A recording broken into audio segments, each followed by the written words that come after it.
गरम गरम वरण भात, त्यावर तुपाची धार आणि वरून लिंबाची फोड, असा हा वरण भात अनेकांना खायला खूप आवडतो.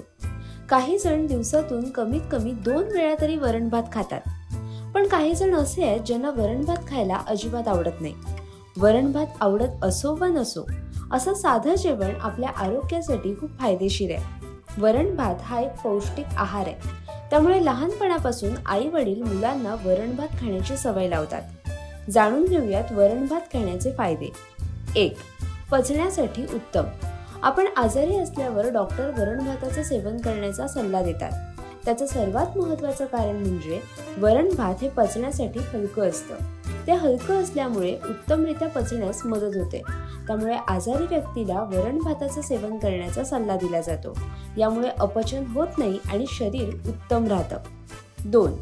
पोटाच्या समस्या होत नाहीत. रात्रीच्या वेळी सर्व घरातील सदस्यांसोबत जेवण करण्यासाठी आपण बसलो की गरजेपेक्षा आपण अधिकच खातो.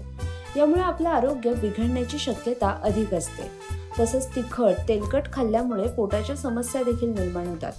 मलविसर्जनात अडचण येणे, बद्धकोष्ठता, अपचन, पोटात गॅस, फुगणे यासारख्या अनेक समस्याही उद्भवतात. त्यामुळे साधे वरण भाताचे जेवण केल्यास त्याचा अधिक फायदा होऊ शकतो. 3.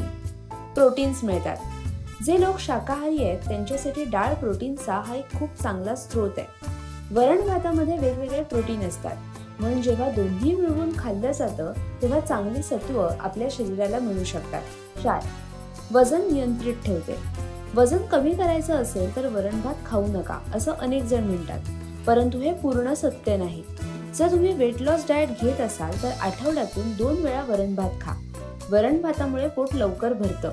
जर तुम्हाला वाटलं तर तुम्ही व्हाईट राईस ऐवजी ब्राऊन राईस देखील खाऊ शकता. 5. कमी वेळेत सोपं जेवण. डाळ तांदूळ हा कमी वेळेत होणारा एक सोपा पदार्थ आहे. तुम्ही थकल्यावर देखील हे सहज बनवू शकता. ते तयार करण्यासाठी केवळ 15 ते 20 मिनिटं लागतात. तुम्हाला ही माहिती कशी वाटली हे आम्हाला कमेंट करून नक्की कळवा आणि अशाच नवनवीन माहितीपूर्ण व्हिडिओसाठी माय महानगर मानिनीला नक्की सबस्क्राईब करा.